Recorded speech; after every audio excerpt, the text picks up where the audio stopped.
সামান্য কোয়েল পাখির ডিম বোনা দিয়ে যে এত মজার একটা সন্ধ্যার নাস্তা হয়, আপনারা না বানালে কিন্তু বুঝতে পারবেন না।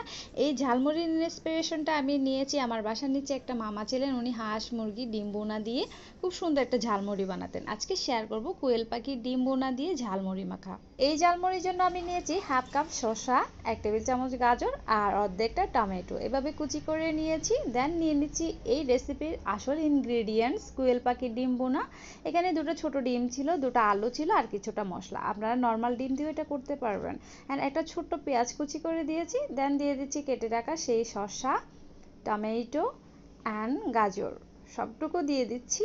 তারপর দুটা কাঁচামরিচ এভাবে কুচি করে দিচ্ছি, ঝালটা পরিমাণ অনুসারে দিবেন। আমি একটু কম ঝাল খাই তাই দিয়েছি। এতো দিয়ে দিচ্ছি হাফ কাপ ছোলা, এটা স্কিপ করবেন না, এটা অবশ্যই দিবেন, তাহলে ঝালমুড়িটা খুব মজা হবে। তারপর দিয়ে দিচ্ছি ধনে পাতা, আপনারা কেউ খেতে না চাইলে স্কিপ করতে পারেন। তারপর দিয়ে দিচ্ছি আমের আচার 1 টেবিল চামচ আর 1 টেবিল চামচ আমের আচারের তেল, এই দুটো জিনিসও অবশ্যই দিবেন, খুব সুন্দর একটা ফ্লেভার হবে।